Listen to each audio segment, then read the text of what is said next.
वर्णिवेशरमणीय दर्शनं मन्दहासरुचिराननाम्बुजं पूजितं सुरनरोत्तमैर्मुदा धर्मनन्दनमहं विचिन्तये। असतो मा षड्गमय तमसो मा ज्योतिर्गमय मृत्युर्मा अमृतं गमयः। ओम शांति शांति शांति। આજની જ્ઞાન સભાની અંદર પધારનારા બધા જ ભગવદ્ ભક્તોને વેદાંતાચાર્ય પુરાણ ઇતિહાસ આચાર્ય એમએ ફિલોસોફી શાસ્ત્રી રાકેશભાઈના હેતપૂર્વક જય સ્વામિનારાયણ। ભક્તો, ગયા વખતની જ્ઞાન સભાની અંદર આપણે બધાએ શ્રીમદ ભાગવતના દસમ સ્કંદના 87મા અધ્યાયની અંદર જે વેદસ્તુતિ આવે છે તેના 26 અને 27મા શ્લોકની વ્યાખ્યા જે છે એ શ્રવણ કરી। હવે આજે આપણે આ વેદસ્તુતિના 28 અને 29મા શ્લોકની વ્યાખ્યા જે છે એ શ્રવણ કરીએ। આ શ્લોકની અંદર અર્થાત કે 28મા શ્લોકની અંદર સદગુરુ ગોપાળાનંદ સ્વામી જે છે એ ભગવાનની સાકારતાનું પ્રતિપાદન કરે છે। વેદ ભગવાને અહીં ભગવાનની જે સ્તુતિ કરી છે એ સ્તુતિનો અર્થ જે છે એ કેટલાક લોકો નિરાકારની અંદર ઘટાવે છે, પરંતુ સદગુરુ ગોપાળાનંદ સ્વામીએ આનો અર્થ જે છે એ સાકાર બ્રહ્મ તત્વ પર ઘટાવેલો છે। વેદ ભગવાન શ્રીમદ નારાયણની સ્તુતિ કરતા પોતે ગાય છે, ત્વમકર્ણઃ સ્વરાડખિલકારક શક્તિધર સ્તવ બલિમુદ્વહંતિ સમદંત્ય જયા નિમિષઃ વર્ષભુજોખીલક્ષીતિપતેરિવ વિશ્વસૃજો વિદધતિ યત્ર યે ત્વધિકૃતા ભવતશ્ચકિતઃ। અર્થાત વેદ ભગવાન જે છે એ પોતે કહે છે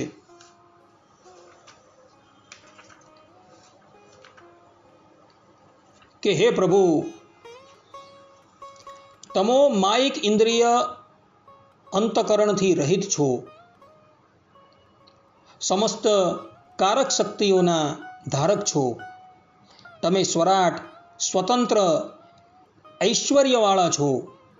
હે અજય, જે રીતે ભયભીત ખંડિયા રાજાઓ ચક્રવર્તી રાજાને ભેટ ધરે છે અને તે સ્વીકાર કરે છે, તે રીતે બ્રહ્માંડાધીશ એવા દેવો અને સૃષ્ટિનું સર્જન કરનાર પ્રકૃતિ પુરુષ વિરાટ બ્રહ્માદિ પોતાના ઉપાસકોની સેવાનો સ્વીકાર કરે છે અને તમોને પૂજાની સામગ્રી અર્પણ કરે છે।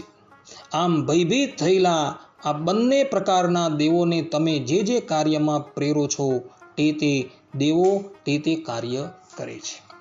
ભક્તો, અહીં મૂળ શ્લોકની અંદર અકર્ણઃ શબ્દનો પ્રયોગ વેદ ભગવાને કરેલો છે અને એને લઈને કેટલાક ટીકાકારો જે છે એ એવું કહે છે કે ભગવાન જે છે એ ઇન્દ્રિય અંતકરણથી રહિત છે, પરંતુ સદગુરુ ગોપાળાનંદ સ્વામી જે છે એ ટીકાની અંદર સ્પષ્ટ રૂપે કહે છે કે ભગવાનના ઇન્દ્રિય અને અંતકરણ જે છે એ લૌકિક નથી। અર્થાત કે મનુષ્યના જેવા ઇન્દ્રિય અને અંતકરણો પંચભૂતની સામગ્રીમાંથી નિર્માણ થયા છે, એવા ભગવાનના ઇન્દ્રિય અને અંતકરણો જે છે એ પંચભૂતની સામગ્રીમાંથી નિર્માણ થયા નથી। ભગવાનનું એ રૂપ જે છે એ દિવ્ય છે। ન તસ્ય પ્રાકૃત મૂર્તેઃ, એવું વિષ્ણુ પુરાણની અંદર કહ્યું છે કે ભગવાનની એ મૂર્તિ જે છે એ પ્રાકૃત નથી।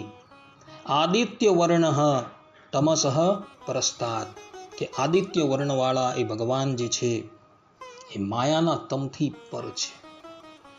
આ પ્રમાણે વેદ ભગવાન જે છે એ પોતાના સ્વમુખથી એવું પ્રતિપાદન કરે છે કે ભગવાન જે છે એ સાકાર છે અને માયિક ઇન્દ્રિયોથી રહિત છે। ભગવાન સ્વામિનારાયણે પણ વચનામૃતની અંદર ઠેર ઠેર જગાએ ભગવાનની સાકારતા તથા દિવ્યતા પ્રતિપાદન કરેલી છે। ભગવાન સ્વામિનારાયણ ગધડા પ્રથમના 45મા વચનામૃતમાં કહે છે કે ભગવાનનો આકાર છે તે તો દિવ્ય છે પણ માયિક નથી। પ્રથમના 64મા વચનામૃતની અંદર ભગવાન સ્વામિનારાયણ કહે છે કે સદા મૂર્તિમાન છે અને પ્રાકૃત આકારે રહિત છે। પંચાળાના ચતુર્થ વચનામૃતની અંદર ભગવાન સ્વામિનારાયણ કહે છે કે ભગવાનનો જેવો આકાર છે તેવો આ બ્રહ્માંડમાં કોઈનો નથી જેની એને ઉપમા દઈએ. કેમ કે આ બ્રહ્માંડમાં જેટલા પ્રકૃતિ પુરુષ થકી ઉત્પન્ન થયા જે આકાર છે તે સર્વે માયિક છે, અને ભગવાન જે છે તે દિવ્ય છે ને અમાયિક છે. આ પ્રમાણે ભગવાન સ્વામિનારાયણ પણ સ્થાન સ્થાનની ઉપર ભગવાન શ્રીમદ નારાયણની દિવ્યતા અને અપ્રાકૃતતા પ્રતિપાદન કરે છે. તો કોઈ એવો તર્ક કરે કે શાસ્ત્રોની અંદર ભગવાન શ્રીમદ નારાયણને અપાણી પણ કહ્યા છે, અર્થાત કે હાથ પગ રહિત પણ કહ્યા છે. અપાણી પાદો જવનો ગ્રહિતા, તેનું શું લેવું? તો રામાનુજાચાર્યજી, ભગવાન સ્વામિનારાયણ, શ્રી વલ્લભાચાર્યજી, મધ્વાચાર્યજી ઇત્યાદિક આચાર્યો એવું કહે છે કે જે જગ્યાએ શાસ્ત્રોની અંદર ભગવાનને અપાણી કહ્યા છે, હાથ પગથી રહિત કહ્યા છે, એ જગ્યાએ એ ભગવાન જે છે એ માયિક આકારથી રહિત છે એમ ગ્રહણ કરવું. આ પ્રમાણે આચાર્યો તથા ભગવાન સ્વામિનારાયણ સ્વમુખે કહે છે કે ભગવાનનો જે આકાર જે છે એ દિવ્ય છે. અહીં અકર્ણ શબ્દ આવે છે, તેનો અર્થ સદગુરુ ગોપાળાનંદ સ્વામી ટીકાની અંદર બીજી રીતે પણ કરે છે. સદગુરુ ગોપાળાનંદ સ્વામી કહે છે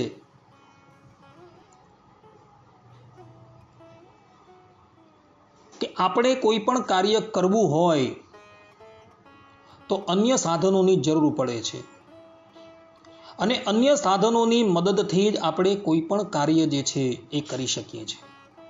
પરંતુ પરમાત્મા જે છે એઓને જગતનું સર્જન કરવાની અંદર કોઈ પણ સાધનોની અપેક્ષા નથી. એ કોઈ પણ સાધનની અપેક્ષા વગર પણ સૃષ્ટિની ઉત્પત્તિ કરી શકે છે, ને એટલે જ માટે શાસ્ત્રોની અંદર ભગવાનને અભિન્ન નિમિત્તોપાદાન કારણ કહેલા છે.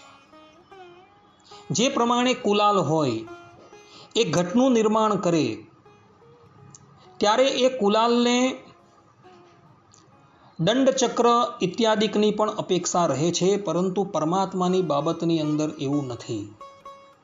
પરમાત્મા જ્યારે સૃષ્ટિની રચવાની ઈચ્છા કરે છે ત્યારે પોતાના શરીર દ્વારા જ એ પરિણામ પામે છે.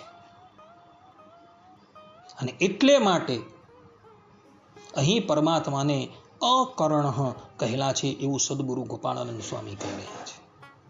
અહીં મૂળ શ્લોકની અંદર વેદ ભગવાને ભગવાન શ્રીમદ નારાયણને અખિલ કારક શક્તિ દરહ કહ્યા છે, જેનો અર્થ કરતા સદગુરુ ગોપાળાનંદ સ્વામી કહે છે કે જીવાત્માને નેત્રથી જોવું,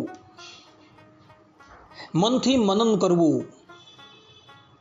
ઇત્યાદિ કારક શક્તિઓ જે છે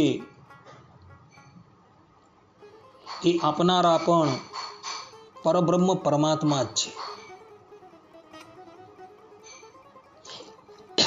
ઇન્દ્રિયોની શક્તિ તંતા અંતકરણની શક્તિઓ જે છે એ ભિન્ન ભિન્ન છે, અને ઇન્દ્રિય અને અંતકરણની શક્તિઓને પ્રેરણા કરનારા, એનું પ્રવર્તન કરનારા અને એનું પોષણ કરનારા પણ એ પરબ્રહ્મ પરમાત્મા જ છે.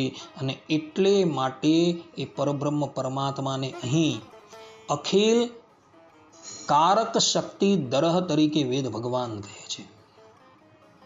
આ શબ્દોનો અર્થ સદગુરુ ગોપાળાનંદ સ્વામી બીજી રીતના પણ કરે છે. સ્વામી કહે છે કે પરમાત્મા જ્યારે સૃષ્ટિની રચના કરવાની ઈચ્છા કરે છે ત્યારે કાળ છે, પ્રકૃતિ છે, પુરુષ છે, મહત્તત્વ છે વગેરે સૃષ્ટિનું સર્જન કરનારા તત્વો જે છે, જેને કારક તરીકે કહેવામાં આવે છે, આ બધા જ કારક તત્વોની અંદર પરમાત્મા અંતર્યામી રૂપે રહે છે અને એના દ્વારા એ પરબ્રહ્મ પરમાત્મા જે છે એ સૃષ્ટિનું સર્જન કરે છે. અર્થાત કે એ કારક તત્વને સૃષ્ટિ રચવાની અંદર શક્તિનું પ્રદાન પણ એ પરબ્રહ્મ પરમાત્મા જ કરે છે. એ લોકો સ્વતંત્ર રીતે સૃષ્ટિની રચના ક્યારેય પણ કરી શકતા નથી. એ લોકો પરબ્રહ્મ પરમાત્માની પાસેથી શક્તિ લઈને શક્તિમાન થાય છે અને પછી સૃષ્ટિની રચના કરે છે, એવું સદગુરુ ગોપાળાનંદ સ્વામી અહીં કહી રહ્યા છે. સદગુરુ ગોપાળાનંદ સ્વામી અહીં જે અખિલ કારક શક્તિધરઃ આ શબ્દની વ્યાખ્યા ત્રીજી રીતના પણ કરે છે. સ્વામી કહે છે કે પુરુષાદિ સમસ્ત કારક એ પરમાત્માની શક્તિ જ છે. કાળ, માયા, પુરુષ આદિ વિવિધ શક્તિઓનું પ્રવર્તન, એનું ધારણ, એનું સંચાલન પરમાત્મા પોતે જ કરે છે. અર્થાત કે તે પરમાત્માની શક્તિરૂપ જ છે. તેથી પણ પરમાત્માને અહીં અખિલ કારક શક્તિધરઃ આ શબ્દથી વેદ ભગવાન કહી રહ્યા છે. કહેવાનું તાત્પર્ય એ છે કે પરબ્રહ્મ પરમાત્મા સૃષ્ટિ કરવાની ઈચ્છા કરે છે ત્યારે એમના શરીર રૂપ કાળ છે, પ્રકૃતિ છે, એ બધાને જ શક્તિ પ્રદાન કરનારા એ પરબ્રહ્મ પરમાત્મા જ છે. અને એ પરબ્રહ્મ પરમાત્માની શક્તિ દ્વારા જ આ બધા જ સૃષ્ટિનું સર્જન કરે છે. અહીં મૂળની અંદર સ્વરાટ શબ્દનો પણ પ્રયોગ થયેલો છે. પરબ્રહ્મ પરમાત્માનું ઐશ્વર્ય જે છે એ કોઈને આધીન નથી. પરબ્રહ્મ પરમાત્મા એ સ્વરાટ છે. ભવ બ્રહ્માદિક દેવતાઓ જે છે એ પરબ્રહ્મ પરમાત્માની પાસેથી શક્તિ ગ્રહણ કરી આ સંપૂર્ણ જગતની રચના કરે છે. તો કોઈ વ્યક્તિને એવો સંશય થાય કે પરબ્રહ્મ પરમાત્માની પાસેથી શક્તિ ક્યાંથી આવી? તો સદગુરુ ગોપાળાનંદ સ્વામી કહે છે કે અહીં સ્વરાટ શબ્દનો પ્રયોગ જે કરેલો છે એના દ્વારા એવું પ્રતિપાદન કરવામાં આવે છે કે પરમાત્માની એ શક્તિ જે છે એ સ્વાભાવિક છે. અર્થાત કે એમણે કોઈની ઉપાસનાએ કરીને એ શક્તિઓ જે છે એ પ્રાપ્ત નથી કરી. સ્વાભાવિકી જ્ઞાન બલ ક્રિયા ચ ઉપનિષદમાં કહ્યું છે કે ભગવાનની એ શક્તિ જે છે એ સ્વાભાવિકી છે. કોઈની ઉપાસનાએ કરીને એમણે એ શક્તિનું સર્જન નથી કરેલું, પરંતુ સ્વાભાવિક રીતે એ પરબ્રહ્મ પરમાત્માની અંદર એ જ્ઞાન છે, બલ છે, ઐશ્વર્ય છે ઇત્યાદિ ગ્રહ્યા છે. અને એ જ પરબ્રહ્મ પરમાત્મા જે છે એ ભવ બ્રહ્માદિક દેવતાઓની અંદર શક્તિનું સંચાર કરે છે. પરબ્રહ્મ પરમાત્મા એ પોતે સ્વરાટ છે. એમનો કોઈ નિયંતા નથી. એ ભવ બ્રહ્માદિક દેવતાઓના નિયંતા છે, પરંતુ એ પરબ્રહ્મ પરમાત્માના કોઈ નિયંતા નથી. એ પોતે જ પોતાના નિયામ્ય છે.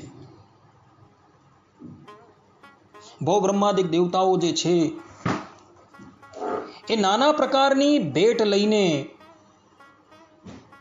એ પરમાત્માને આપતા રહે છે. વેદ ભગવાન અહીં આ બાબત સમજાય એને માટે એક ઉદાહરણ આપે છે. જેમ નાના વેપારીઓ હોય છે એ મોટા વેપારીઓ પાસેથી થોડું ધન કે થોડી વ્યવહારિક બુદ્ધિ પ્રાપ્ત કરીને તેની મદદથી ઉદ્યોગ કરે છે. તે જ પ્રમાણે ભવ બ્રહ્માદિક દેવતાઓ જે છે એ પરબ્રહ્મ પરમાત્મા થકી શક્તિ સામર્થ્ય પ્રાપ્ત કરીને સંપૂર્ણ જગતની ઉત્પત્તિ કરે છે. અને જે પ્રમાણે ખંડિયા રાજાઓ એ ચક્રવર્તી સમ્રાટને ભેટ આદિક અર્પણ કરે છે, તે જ પ્રમાણે આ ભવ બ્રહ્માદિક દેવતાઓ જે છે એ પરમાત્માને ભેટ આદિક અર્પણ કરે છે.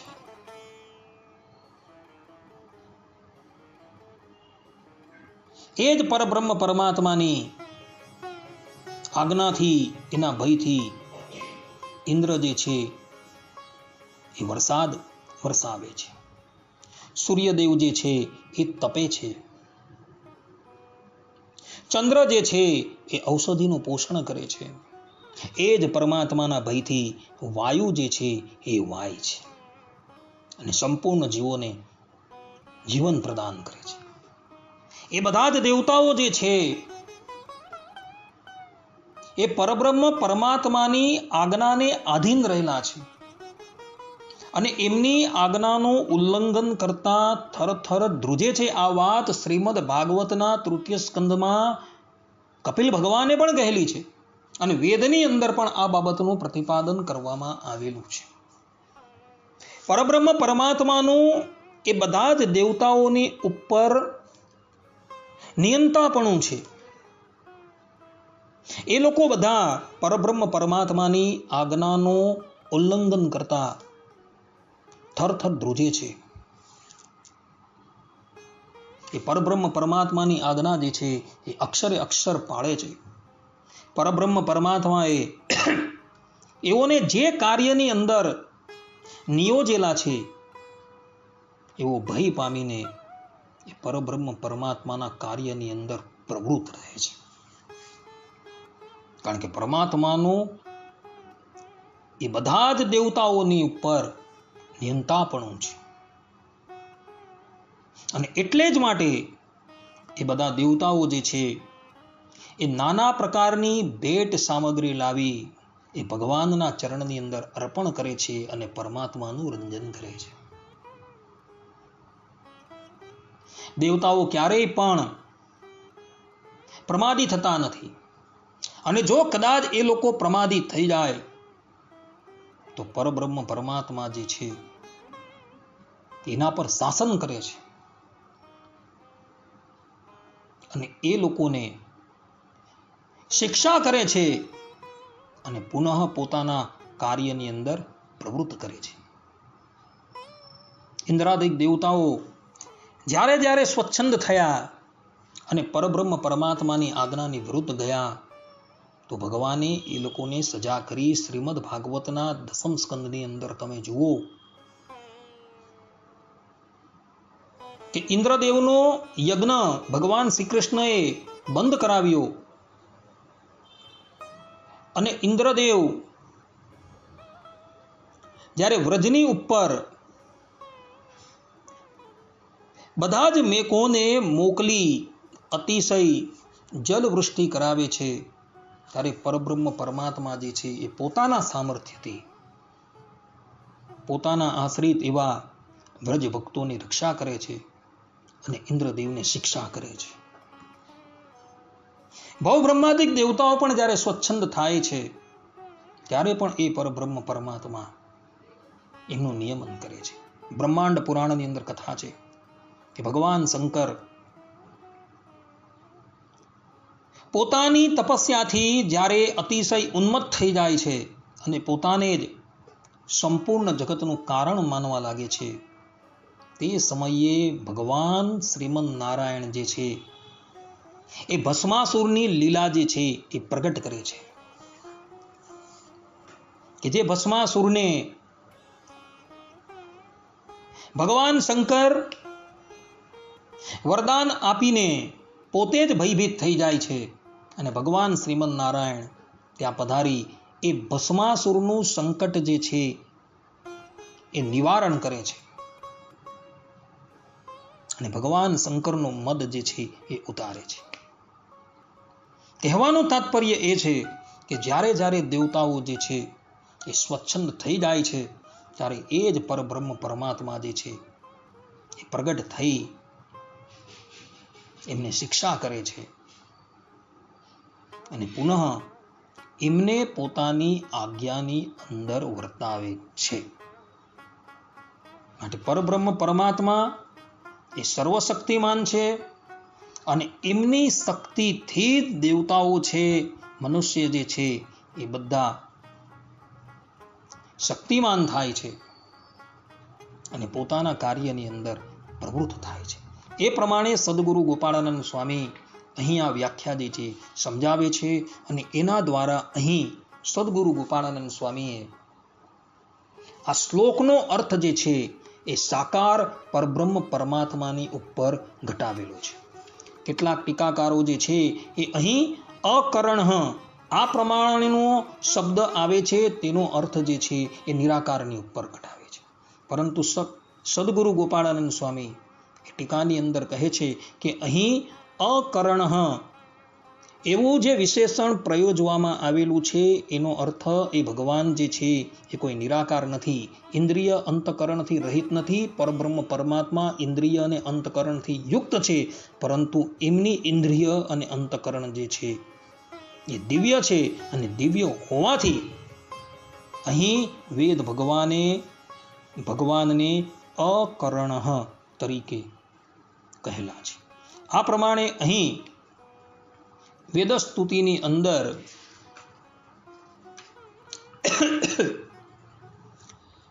28મા શ્લોકની વ્યાખ્યા જે છે એ પૂર્ણ થાય છે. હવે આપણે વેદસ્તુતિના 29મા શ્લોકની વ્યાખ્યા જે છે એ શ્રવણ કરીએ. વેદ ભગવાન શ્રીમન નારાયણની સ્તુતિ કરતા કહે છે, સ્થિરચર જાતયઃ શુરજયોત્થ નિમિત્તયુજો વિહર ઉદીક્ષયા યદિ પરસ્ય વિમુક્ત તતઃ નહિ પરમસ્ય કશ્ચિદ પરો ન પરસ્ય ભવેદ વિતય ઇવાપદસ્ય તવ શૂન્ય તુલામ દદતઃ. અર્થાત વેદ ભગવાન કહે છે કે હે વિમુક્ત, જ્યારે પ્રકૃતિ સાથે તમારું પુરુષ રૂપે રમણ થાય છે ત્યારે તમારી દ્રષ્ટિ માત્રથી જાગૃત થયેલા પ્રાક્તન કર્મફૂળ અનુસાર જોડાયેલા સ્થાવર અને જંગમ દેહોની ઉત્પત્તિ થાય છે. સર્વના આધારરૂપ એવા તમારે કંઈ પોતાનું નથી કે કંઈ પારકું નથી. આકાશની જેમ તમે પણ અનાધાર, આધારની જરૂર નથી એવા છો તથા નિર્લેપ છો. અહીં વેદ ભગવાન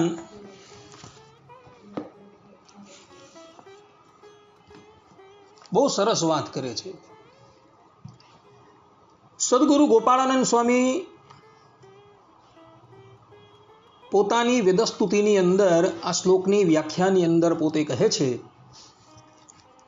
કે પ્રલય કાળમાં જ્યારે જગત માયામાં લીન હતું, કારણ શરીરો સહિત જીવાત્માઓ માયામાં લીન હતા અને પરમાત્માએ સૃષ્ટિ રચવાનો સંકલ્પ કર્યો, ત્યારે એ પરમાત્માએ અનંત કોટી અક્ષર મુક્તો ની અંદર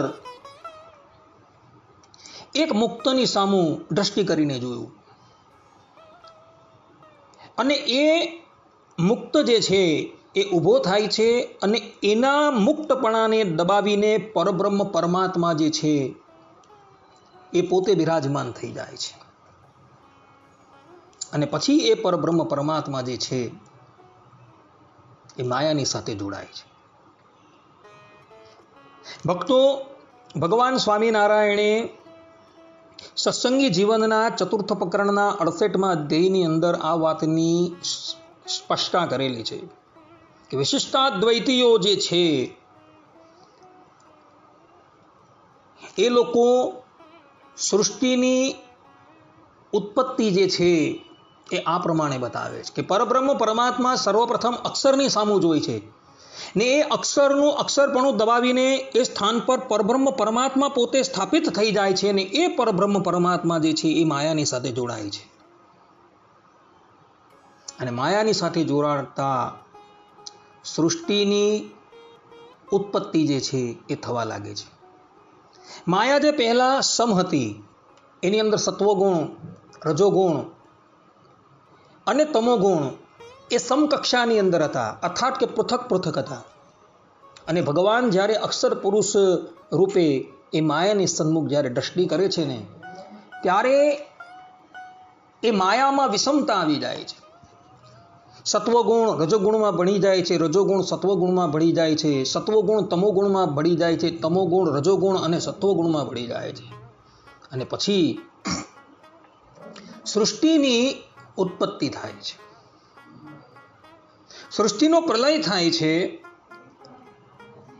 ત્યારે ત્રણેય ગુણો જે છે એ સામ્ય અવસ્થામાં આવી જાય છે, અર્થાત કે પૃથક થઈ જાય છે. અને જ્યારે સૃષ્ટિની ઉત્પત્તિ થાય છે ત્યારે એ ગુણો જે છે એકબીજાની અંદર ભળી જાય છે. અને પરબ્રહ્મ પરમાત્મા એ માયાની અંદર રહેલા જે જીવો છે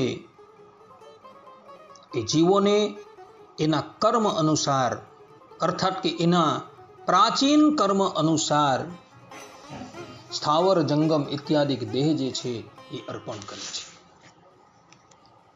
આ દેહ અર્પણ કરવાની અંદર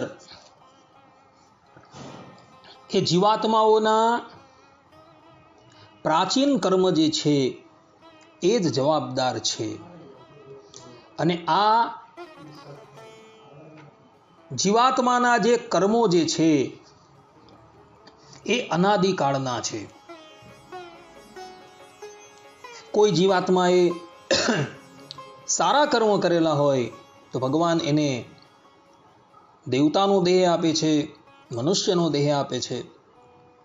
અને નરસા કર્મ કરેલા હોય તો એ જીવાત્માને ભગવાન તામસ યોનિ આપે છે. એની અંદર પરમાત્માની અંદર કોઈ પણ જાતની વિષમતા કે નિર્દયતા આવતી નથી.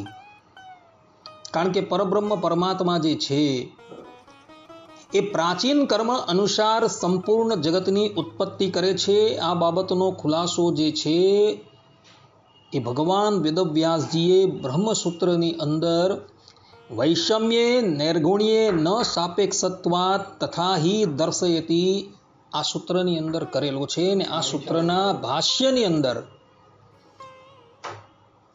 સદગુરુ મુક્તાનંદ સ્વામી, સદગુરુ ગોપાળાનંદ સ્વામી અને રામાનુજાચાર્યજી આ સૂત્રોનો અર્થ કરતા એ વાતની સ્પષ્ટતા કરે છે કે જીવાત્માના પ્રાચીન કર્મ અનુસાર જ એ પરબ્રહ્મ પરમાત્મા જે છે એને દેહ આપે છે. એમાં ભગવાનની અંદર કોઈ વિષમતા કે કોઈ નિર્દયતા આવતી નથી. આ વાત ખાસ ધ્યાન રાખવાની છે. કેટલાક દાર્શનિકકારો જે છે જેઓ ઈશ્વરની સત્તા માનતા નથી એ લોકો ભગવાનની ઉપર આક્ષેપ કરે છે. એ લોકો કહે છે કે ભગવાને આ પ્રમાણેની સૃષ્ટિ શા માટે બનાવી? એકને દરિદ્ર બનાવ્યા, એકને ધનવાન બનાવ્યા, એકને પશુ બનાવ્યા, એકને પક્ષી બનાવ્યા. એટલે સૃષ્ટિ જે છે એ અનાદિની છે અને એ સૃષ્ટિની ઉત્પત્તિને અર્થે કોઈ પણ ઈશ્વરને માનવાની જરૂર નથી. એ પ્રમાણે કેટલાક દાર્શનિકકારો કહે છે, પરંતુ એ લોકોની વાત જે છે એ સંપૂર્ણપણે અસત્ય છે. ભગવાન વેદવ્યાસજીએ વેદાંત સૂત્રની અંદર આ વાત જે છે એ આ સૂત્ર દ્વારા સ્પષ્ટ કરેલી છે કે પરબ્રહ્મ પરમાત્મા જે છે એ જીવાત્માના પ્રાચીન કર્મ અનુસાર સૃષ્ટિની ઉત્પત્તિ કરે છે. અને આ વાત ભગવાન શ્રી કૃષ્ણએ ગીતાની અંદર પણ સ્પષ્ટ રૂપે કહેલી છે. શ્રીમદ ભગવદ્ ગીતાની અંદર 4th અધ્યાયના 13મા શ્લોકની અંદર ભગવાન શ્રી કૃષ્ણ કહે છે, ચાતુર્વર્ણ્યમ મયા સૃષ્ટમ ગુણ કર્મ વિભાગશઃ. અર્થાત કે ભૌતિક પ્રકૃતિના 3 ગુણો તથા તેમની સાથે સંકળાયેલા કર્મ અનુસાર માનવ સમાજના 4 વર્ણોની રચના અમે કરેલી છે. એટલે ભગવાને સ્પષ્ટ રૂપે કહી દીધું છે કે અમે સૃષ્ટિની ઉત્પત્તિ કરી છે, પરંતુ એ જીવાત્માના પ્રાચીન કર્મ અનુસાર અમે એ સૃષ્ટિની ઉત્પત્તિ કરેલી છે. કેટલાક દાર્શનિકકારો એવું માને છે, અર્થાત કે વેદાંત દર્શનની એક શાખા જે છે એ એવું માને છે કે લોકવત્તુ લીલા કૈવલ્યમ, અર્થાત કે ભગવાન જ્યારે વિહાર કરવાની ઈચ્છા કરે છે ત્યારે એ જ પોતે સચ્ચિદાનંદમાંથી આનંદ અંશનો તિરોધાન કરી દે છે અને એ જીવરૂપે થઈ જાય છે, અને ચિત્ત અને આનંદ અંશ એ બંનેનો તિરોભાવ કરીને એ જ જડ રૂપે થઈ જાય છે. એટલે એ લોકોનું કહેવું એવું છે કે સંપૂર્ણ સ્થાવર જંગમ રૂપે એ પરબ્રહ્મ પરમાત્મા થઈ ગયા છે. શેને માટે? તો લીલાને અર્થે. અને આના દ્વારા એ લોકો જીવાત્માની ઉત્પત્તિ બતાવે છે, પરંતુ એ લોકોએ એ વાત ભૂલવી ન જોઈએ કે શાસ્ત્રોની અંદર ભગવાનને એશ આનંદમય બ્રહ્મ કહ્યા છે, કે ભગવાન જે છે એ આનંદમય છે. અને એ આનંદમય એવા પરબ્રહ્મ પરમાત્મા શા માટે જીવરૂપ ધારણ કરે તથા જડરૂપ ધારણ કરે? જે પોતાના આનંદથી સુખી છે એ લીલાને અર્થે જીવપણું શા માટે ગ્રહણ કરે તથા જડપણું શા માટે ગ્રહણ કરે? કોઈક વ્યક્તિ છે એ પોતે અત્યંત સુખી છે અને સુખમાં દિવસ વ્યતીત કરે છે, તો એ વ્યક્તિ સામું ચાલીને દુઃખ શા માટે ગ્રહણ કરે? એટલે એ વેદાંત શાખા વાળાઓ જે છે એ આ પ્રમાણેની માન્યતા ધરાવે છે. તો એ લોકોને કહેવાનું કે તમે જે પ્રમાણેની માન્યતા ધરાવો છો તેના અનુસાર તો જે બ્રહ્મ તત્વ જે છે એના માટે જન્મ મરણ આવી જાય છે, એના માટે લક 84 આવી જાય છે. કે જે બ્રહ્મ તત્વ જે છે એ પોતે આનંદમય છે, એના મસ્તકની ઉપર જન્મ મરણ અને લક 84 આવી જાય છે. માટે એ લોકોની એ માન્યતા જે છે એ પ્રણામ કરવા યોગ્ય છે, ગ્રહણ કરવા યોગ્ય નથી. પરબ્રહ્મ પરમાત્મા સૃષ્ટિની ઉત્પત્તિ કરે છે એ જીવાત્માના પ્રાચીન કર્મ અનુસાર જ કરે છે. અને એ પરબ્રહ્મ પરમાત્મા સૃષ્ટિની ઉત્પત્તિ કરે છે અને એ સૃષ્ટિની ઉત્પત્તિ કરીને એ જીવાત્માની સાથે એ સૃષ્ટિની અંદર જોડાય છે, છતાં પણ એ પરબ્રહ્મ પરમાત્માને કોઈ પણ જાતનો દોષ લાગતો નથી. કારણ કે એ જીવાત્માના સમસ્ત કાર્યથી તથા માયાના સમસ્ત પ્રપંચથી એ રહિત છે, એ જ એની ભગવત્તા છે. અને આ વાત જે છે એ શ્રી કૃષ્ણ ભગવાને ગીતાની અંદર 4th અધ્યાયના 13મા શ્લોકની અંદર કહેલી છે. ભગવાન કહે છે, તસ્ય કર્તારમપી મામ વિદ્ધિ અકર્તારમ અવ્યયમ, અર્થાત કે જો કે હું આ વ્યવસ્થાનો સ્રષ્ટા છું, તેમ છતાં અવિકારી હોવાથી હું અકર્તા છું એમ તમે જાણો.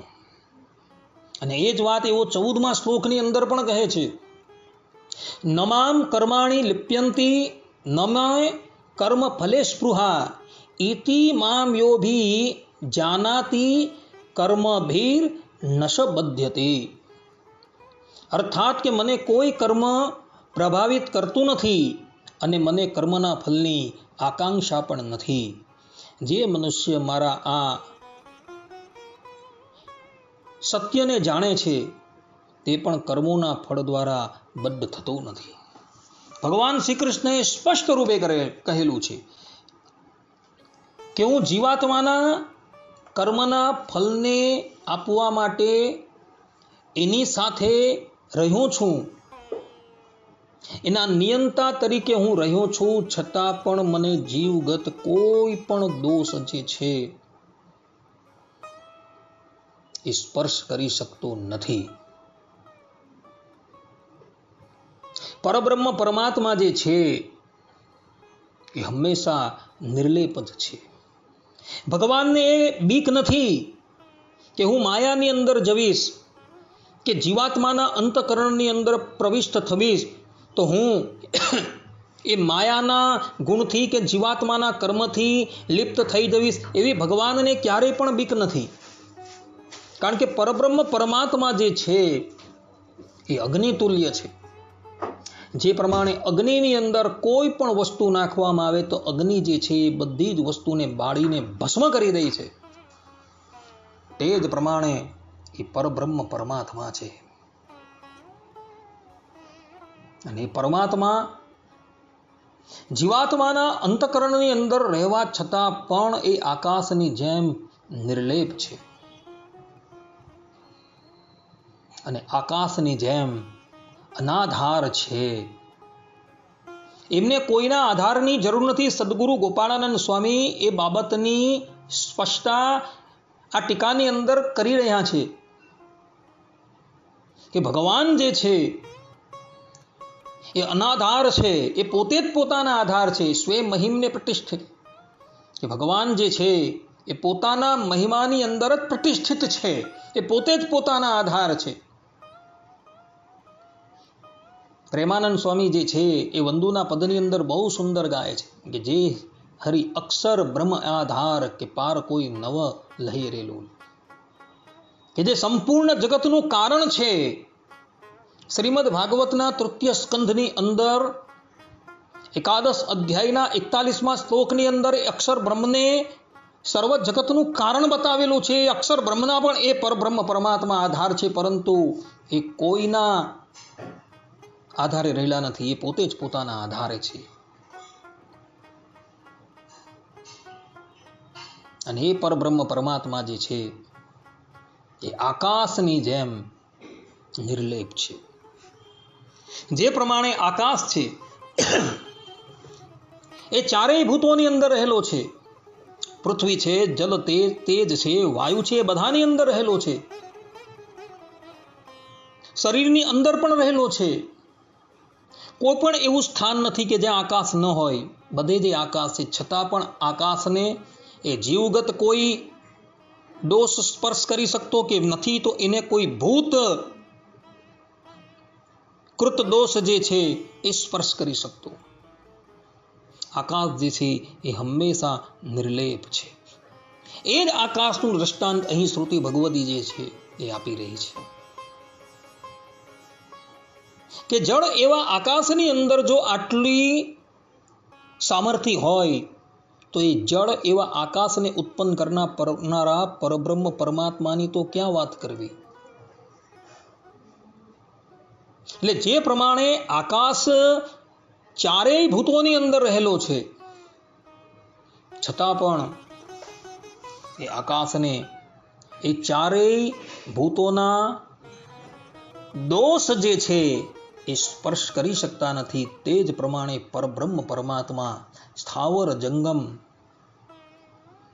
દરેક જગ્યાએ રહ્યા છે, પરંતુ એના કોઈ પણ દોષ જે છે એ ભગવાનને સ્પર્શ કરી શકતા નથી. જે જીવાત્મા જેવું કર્મ કરે છે એ જ પ્રમાણે એને અન્ય દેહની પ્રાપ્તિ થાય છે. અને આ વાત શ્રુતિની અંદર લખેલી છે. સાધુકારી સાધુર્ભવતી, પાપકારી પાપો ભવતી. અર્થાત કે પુણ્ય કરનાર પવિત્ર દેહ ધારણ કરે છે અને પાપ કરનાર પાપી જ બને છે. એમાં પરમાત્માને કંઈ પણ સ્વકીય કે પરકીય નથી. કહેવાનું તાત્પર્ય એ છે કે પરબ્રહ્મ પરમાત્મા જે છે એ જીવાત્માના કર્મ અનુસાર સૃષ્ટિની ઉત્પત્તિ કરે છે. કોઈ એમ કહે કે આ જીવાત્માને કર્મ ક્યારથી વળગ્યા, તો એનો ઉત્તર કોઈ પણ આચાર્યએ આપેલો નથી. બધા જ આચાર્યો જે છે એ એમ કહે છે કે જીવને જે આ કર્મનો પાસ વળગેલો છે એ અનાદિનો છે. કોઈ મોટામાં મોટો યોગી હોય ને, એ યોગી પણ ભૂતકાળની અંદર દ્રષ્ટિ કરીને એ વાતનો નિર્ણય કરી શકતો નથી કે જીવાત્માને એ કર્મનો પાસ ક્યારથી વળગ્યો. ભગવાન સ્વામિનારાયણે પણ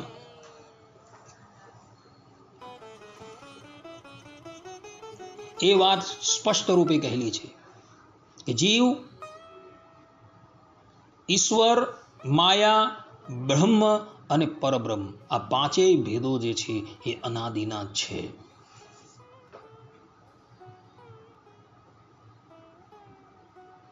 એટલે જીવાત્માને એ કર્મનો પાસ ક્યારે વળગ્યો એનો કોઈએ ઉત્તર આપેલો નથી. બધાએ જ એમ કહ્યું છે કે એ અનાદિનો છે અને જીવાત્માએ એ કર્મનું બેલેન્સ જે છે એને શૂન્ય કરવાનું છે. ચાહે એ પાપરૂપ કર્મ હોય કે પુણ્યરૂપ કર્મ હોય, જ્યાં લગીન એ કર્મનું બેલેન્સ શૂન્ય ન થાય ત્યાં લગીને જીવાત્માની મુક્તિ થતી નથી. પુણ્ય પાપ વિધોય નિરંજનમ પરમ સામ્યમ ઉપૈતિ. શ્રુતિ ભગવતી કહે છે કે પુણ્ય અને પાપને સમાપ્ત કરી માયાના અંજનથી રહિત એવા પરબ્રહ્મ પરમાત્માની સાથે એ જીવાત્માની સમાનતા થાય છે. અર્થાત કે પરબ્રહ્મ પરમાત્મા જે પ્રમાણે માયાના બંધનથી રહિત છે તે જ પ્રમાણે જીવાત્મા જે છે એ માયાના બંધનથી રહિત થાય છે. પરંતુ જે પ્રમાણે પાપ છે એ ભોગવવાના છે તે પ્રમાણે પુણ્ય જે છે એ પણ તમારે ભોગવવા પડશે. એટલે સર્વધર્માન પરિત્યજ્ય મામેકમ શરણમ વ્રજ અહમ ત્વામ સર્વ પાપેભ્યો. આ પ્રમાણે જે ભગવાન કહે છે એ અનુસાર આપણે બધાએ એ પરબ્રહ્મ પરમાત્માના શરણમાં જવાનું છે. અને પરમાત્માના શરણમાં જવાથી જીવાત્માના સંચિત કર્મો જે છે એ બધા સમાપ્ત થઈ જાય છે.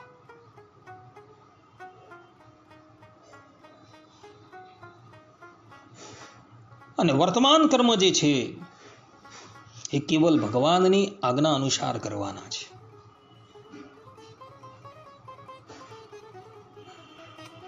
કહેવાનું તાત્પર્ય એ કે ભગવાનના શરણની અંદર તમે ગયા તો તમારા સંચિત કર્મ જે છે બધા સમાપ્ત થઈ જશે. અને તે પછી પરબ્રહ્મ પરમાત્મા જે પ્રમાણે દિશા સૂચન કરે એ પ્રમાણે તમારે કાર્ય કરવાનું છે, જેથી કરીને નવા કર્મ બંધાય નહીં. અને તમારું પ્રારબ્ધ છે એ પ્રારબ્ધ તો ભગવાન જે છે એ પોતે સોડીનું દુઃખ જે છે એ કાંટેથી ભોગવાવીને એ પ્રારબ્ધને પણ ભગવાન સમાપ્ત કરી દે. માટે ભક્તો, જ્યાં લગીન પુણ્ય અને પાપને શૂન્ય ન કરશો ત્યાં લગીન આ સંસારથી મુક્તિ ન થશે. માટે અનન્ય ભાવે એ ભગવાનના શરણમાં જજો અને પછી એ પરબ્રહ્મ પરમાત્મા જે પ્રમાણે આજ્ઞા કરે એ પ્રમાણે વર્તજો, જેથી કરીને તમે આ સંસારથી મુક્ત થઈ જશો. આ સંસારનું ઉલ્લંઘન કરવું હોય તો કેવલ ને કેવલ ભગવાનની શરણાગતિ જ છે. શરણાગતિ સિવાય કંઈ જ નથી.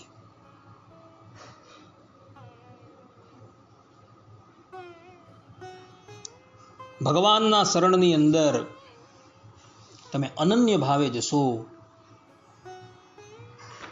તો ભગવાન તમારા બધા જ કર્મો જે છે એ સમાપ્ત કરી દે. ગોસ્વામીજી તુલસીદાસજી રામચરિત માનસની અંદર કહે છે કે કોટી કોટી બ્રહ્મ હત્યા કરેલી હોય ને છતાં પણ જો ભગવાનના શરણની અંદર એ જીવાત્મા જાય ને તો ભગવાન એના બધા જ અપરાધો જે છે એ ક્ષમા કરી દે છે. પછી ત્યાં કોઈએ ભગવાનને પૂછવાનું નથી કે પ્રભુ આણે તો આટલી બધી બ્રહ્મ હત્યા કરેલી છે ને તમે એને ક્ષમા કેમ કરી દીધું? કારણ કે ભગવાનને પૂછનાર કોઈ નથી. એ જગતની અદ્વિતીય સત્તા છે. જે પ્રમાણે ભારત વર્ષના બંધારણની અંદર એવી જોગવાઈ કરવામાં આવેલી છે કે કોઈને ફાંસીની સજા આપવામાં આવી અને એ રાષ્ટ્રપતિને પત્ર લખીને દયાની અરજી કરે તો રાષ્ટ્રપતિ એ ફાંસીની સજા જે છે એ ઉંમર કેદની અંદર બદલી શકે છે. ત્યાં રાષ્ટ્રપતિને કોઈ રોકી શકતું નથી. તે જ પ્રમાણે પરબ્રહ્મ પરમાત્માની આ સત્તા છે કે કરોડો કરોડો બ્રહ્મ હત્યા કરેલી હોય અને અનન્ય ભાવે જો એ ભગવાનના શરણની અંદર જાય તો ભગવાન જે છે એના બધા જ અપરાધો ક્ષમા કરી દે છે. પરંતુ ખાસ યાદ રાખજો, એ અપરાધો ક્ષમા થઈ ગયા બાદ પુનઃ જો તમે એ અપરાધ કરવા માંડો ને તો એ જેટલા અપરાધો ક્ષમા થયેલા છે એ બમણા થઈને તમને લાગશે. આ વાત આપણા સંપ્રદાયના ગ્રંથ હરિચરિત્ર ચિંતામણીની અંદર કહેલી છે સદગુરુ ગોપાળાનંદ સ્વામીએ. જ્યારે એક દુષ્ટ વ્યક્તિ સ્વામીની પાસે વર્તમાન ધારણ કરવા માટે આવ્યો ત્યારે સ્વામી સ્પષ્ટ રૂપે કહે છે કે હવેથી તારા બધા જ પાપો જે છે બળી ગયા, પરંતુ હવે પછી તું પુણ્ય અને પાપ જે છે જોઈને કરજે. હવે જો તું ખબરદાર થઈને ન વર્તશે તો જે પાપ તારા સમાપ્ત થયા છે એ બમણા થઈને તને વળગશે. હરિચરિત્ર ચિંતામણી ભાગ 2 ની અંદર આ વાત લખેલી છે.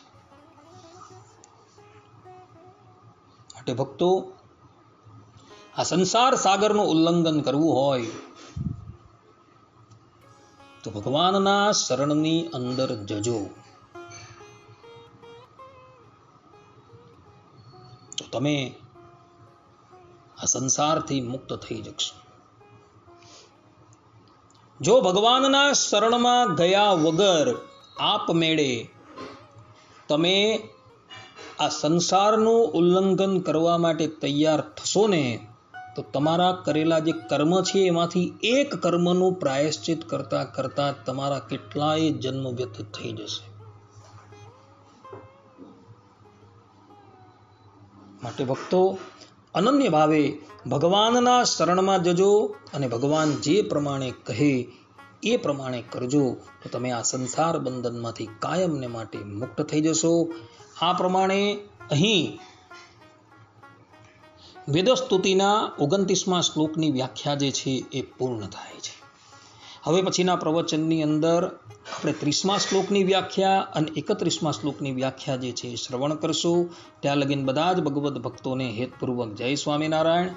સર્વે સંતો નિરામયઃ, સર્વે સુખીનો ભવન્તુ, સર્વે ભદ્રાણિ પશ્યન્તુ, મા કશ્ચિદ દુઃખ ભાગ ભવેત. અસ્તુ. જય સ્વામિનારાયણ.